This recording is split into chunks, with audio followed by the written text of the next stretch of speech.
Si creías que habíamos explorado todas las torturas más aterradoras de la historia, pues prepárate, hoy descubriremos los otros métodos de tortura y sufrimiento aún más retorcidos de lo que escuchaste en el anterior video. Que sepas que estas máquinas están hechas para sembrar el terror en las personas que cometían crímenes o injurias que no eran permitidas en esos tiempos, para destrozar por completo el cuerpo y la mente en la persona que fue sometida a estas torturas. Así que prepárate para adentrarte nuevamente en el lado más oscuro de la historia. Y estas son las 8 torturas más grotescas de la Edad Media. Parte número 2. El aplastapulgares. Utilizada principalmente en interrogatorios, el condenado era obligado a colocar sus dedos dentro del mecanismo, a veces solo los pulgares, otras veces se extendía a todas las falanges de las manos. El verdugo comenzaba a girar los tornillos lentamente y la piel se comprimía, los músculos de los dedos se aplastaban contra los huesos, las uñas se astillaban y se saltaban de sus lechos ensangrentados. Así como las falanges comenzaban a fracturarse, los tendones se reventaban y el dolor se volvía más y más insoportable. La víctima solo podía sentir cómo sus huesos se hacían añicos destrozándose, donde quedaban los gritos o lamentos sofocados por este dolor y el sudor frío de la desesperación. En algunos casos, los verdugos no se detenían hasta que los dedos de las manos quedaran totalmente mutilados. Otros liberaban a la víctima cuando sus manos aún estaban en una sola pieza, pero eran totalmente inútiles, estaban deformadas y así quedaban de por vida. Aunque no te mataba esa tortura, el castigo podía extenderse de horas o incluso días. El agua de la gota china. Así como también existe una tortura de tormento del agua, el cual te puede matar explotando tu estómago. El agua de la gota china no es la excepción. Este te daña psicológicamente al punto que puedes quedar totalmente loco de por vida, o sufriendo terribles heridas internas producidas por esto. Incluso llegar al paro cardíaco por la desesperación tan sofocante. Consiste en tumbar boca arriba al prisionero, en el cual lo atan en una mesa fuertemente incluido con su cabeza para que se quede totalmente estática, o en ciertos casos también amarrarlo en un poste. Luego se introduce un objeto adaptado para que las gotas de agua caigan cada 5 segundos. Al comenzar la tortura solo sentías unas pequeñas molestias, pero la desesperación crecía con cada segundo. Y al pasar de las horas, el sonido y el impacto de cada gota se volvían insoportables. El agua golpeaba la piel con una precisión que con el tiempo generaba una sensación abrasiva, como si un cincel invisible estuviera tallando la carne. Los efectos eran tan aterradores que la víctima comenzaba a sentir que la gota de agua no era solo agua, sintiendo como si fuera un taladro perforando su cráneo. La mente entraba en un estado de paranoia extrema. La desesperación crecía con cada segundo, con cada gota. Algunos por la desesperación gritaban hasta desgarrarse la garganta, otros lloraban, otros rogaban, pero los verdugos solo observaban en silencio. El tormento podía durar horas, días o incluso semanas. Algunos prisioneros terminaban en un estado de locura irreversible y otros balbuceando incoherencias. Y por último, los que sufrían infartos y entraban en coma por la angustia insoportable de esta gota de agua. El tormento de la cabra.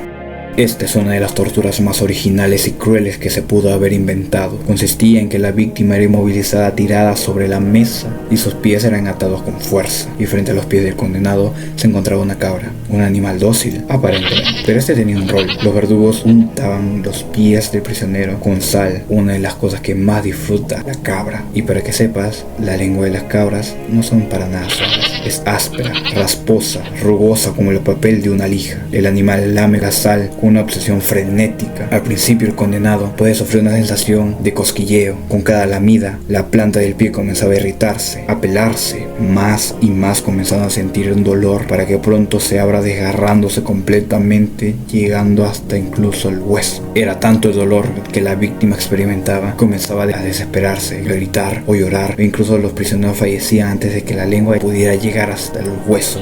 Otras personas resistían lo suficiente para sentir cómo su piel era reducida a una mezcla de sangre y la carne era totalmente expuesta. Para cuando la cabra se cansaba, los pies del condenado eran una masa informe de heridas abiertas, insoportablemente dolorosas. ¿Y sabes cuál es lo peor? Es que aquí no importaba si eras culpable o inocente, solo servía para hacer confesiones. La pera de la angustia.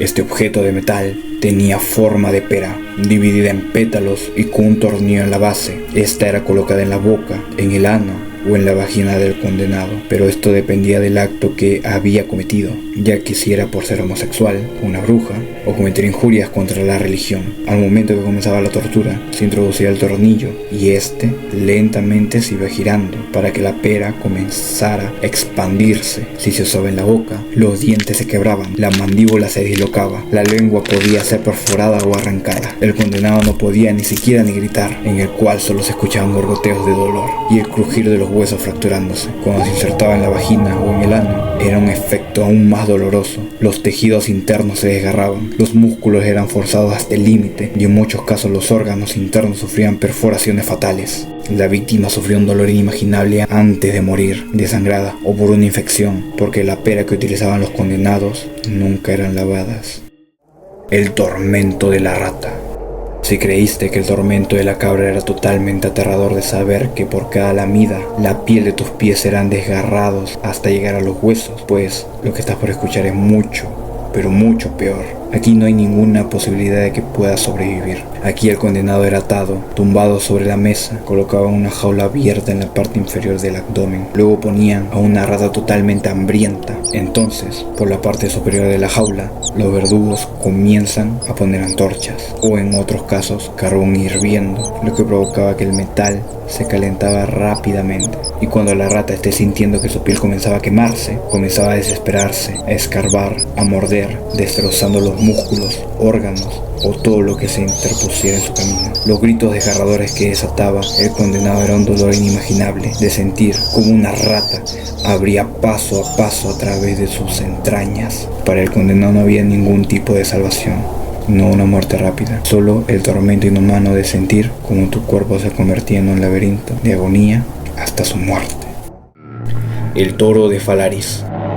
Es una escultura de bronce con un interior hueco, lo suficientemente grande como para encerrar a una persona dentro de aquí. Los condenados eran introducidos en el vientre del toro y por una pequeña compuerta metían a los prisioneros dentro. Una vez asegurada la puerta, los verdugos introducían fuego debajo de la estructura. El metal comenzaba a calentarse, el prisionero se quemaba sin piedad. El diseñador de esa monstruosidad había instalado un sistema de tubos y cámaras de sonidos en la cabeza del toro, un mecanismo que transformaba los gritos de dolor en algo diferente, en el bramido de una bestia enfurecida. Mientras que el condenado se retorcía en el interior, la escultura cobraba vida, exhalando rugidos tétricos como si un toro estuviera ahí dentro. Cuando todo terminaba, lo único que quedaba eran cenizas y huesos ennegrecidos. Y lo más perturbador es que la primera víctima de este invento no fue un criminal ni un enemigo del Estado, fue el mismo hombre que lo creó, llamado Périlo de Atenas, que según la historia fue engañado por el tirano Falaris y quemado vivo dentro de su propia creación. El desollamiento. El desollamiento implicaba arrancar la piel de la víctima de su cuerpo, ya sea en partes o en su totalidad. Se hacía con cuchillos, ganchos u otras herramientas afiladas. A veces la piel se arrancaba en tiras, mientras que en otros casos se despegaba en una sola pieza. El condenado era inmovilizado, ya fuera atado en un poste o extendido sobre una mesa de piedra. Los verdugos, con una precisión escalofriante, tomaban un cuchillo afilado y realizaban el primer corte, generalmente en la parte más sensible del cuerpo, la cara, el pecho o las extremidades. La piel no se arrancaba de golpe, se desprendía con lentitud centímetro a centímetro. El dolor era indescriptible.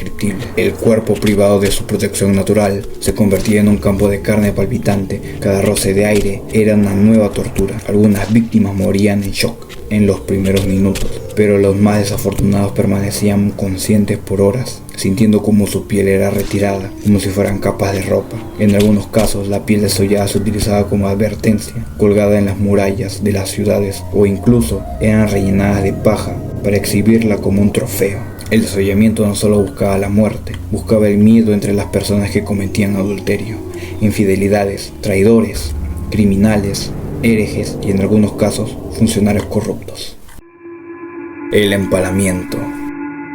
no era considerado solo una tortura, sino una de las formas de ejecución más brutales, que consistía en atravesar el cuerpo de la víctima con una estaca larga y afilada. La víctima era colocada boca arriba o boca abajo. La estaca se introducía por el abdomen, el pecho, la boca o en su forma más atroz, a través del recto o la vagina. Para maximizar el sufrimiento, en muchos casos, la estaca no tenía una punta demasiado afilada, lo que provocaba que en lugar de perforar limpiamente los órganos, los fuera apartando y desgarrando lentamente a medida que avanzaba. Una vez insertada, la estaca era cuidadosamente levantada hasta dejar al condenado suspendido en el aire. Con su propio peso, la madera penetraba poco a poco en su interior, desgarrando sus músculos, tejidos, órganos vitales, sin causar una muerte inmediata. Si el verdugo lo hacía con precisión, la estaca evitaba perforar el corazón y otros órganos letales, permitiendo que la víctima agonizara durante horas o incluso días. En algunas ejecuciones, la estaca emergía por el hombro, la boca o entre las costillas, dejando al condenado atrapado en una lenta danza de sufrimiento. La muerte dependía de la resistencia de cada persona. Algunos morían en pocas horas debido al shock o la pérdida de sangre, mientras que otros permanecían conscientes en una agonía insoportable durante días, viendo cómo la muerte se apoderaba de ellos, centímetro a centímetro. Y hasta aquí hemos llegado con el video. Si te gustó, dale un gran pulgar arriba y suscríbete al canal activando la campana de notificaciones para que te avise cuando subiré un nuevo video. Y compártelo con tus amigos. Yo soy Rexco y nos vemos en un próximo video.